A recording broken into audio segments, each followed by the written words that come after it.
परभणी लोकसभा मतदारसंघात आघाडीच्या उमेदवाराला विजयी करण्यासाठी काँग्रेसनं कंबर कसली आहे. त्यामुळेच की काय काँग्रेसचे नेते उघडपणे राष्ट्रवादी काँग्रेस पक्ष वाढवण्यासाठी हातभार लावताना दिसत आहेत. पाहूया एक रिपोर्ट. इथं राष्ट्रवादी काँग्रेसचे अध्यक्ष शरद पवार यांच्या उपस्थितीत विविध पक्षातल्या नेत्यांचा राष्ट्रवादीत पक्षप्रवेश होतोय. राष्ट्रवादीचं चिन्ह असलेले पट्टे गळ्यात घालून पवार त्यांचं स्वागत करतायत. आता यात तुम्हाला वाटेल वेगळं ते काय, मात्र शरद पवारांच्या शेजारी जी व्यक्ती आहे त्यांना पहा. हे आहेत सुरेश देशमुख, परभणी काँग्रेसचे जिल्हाध्यक्ष. त्यांच्या हातात राष्ट्रवादी काँग्रेसचे पट्टे दिसत आहेत. देशमुखांनी ते पट्टे स्वतःच्या हातात घेतलेत आणि ते पवारांना देत आहेत.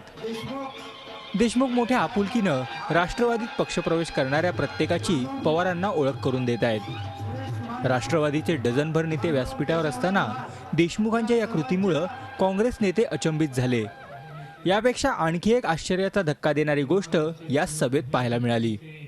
सभेच्या व्यासपीठावर महाराष्ट्राचे मुख्यमंत्री पृथ्वीराज चव्हाण उपस्थित होते. सुरेश देशमुखांप्रमाणे मुख्यमंत्र्यांनी सुद्धा राष्ट्रवादीत प्रवेश करणाऱ्या नेत्यांच्या गळ्यात पट्टे घालून त्यांचं स्वागत केलं.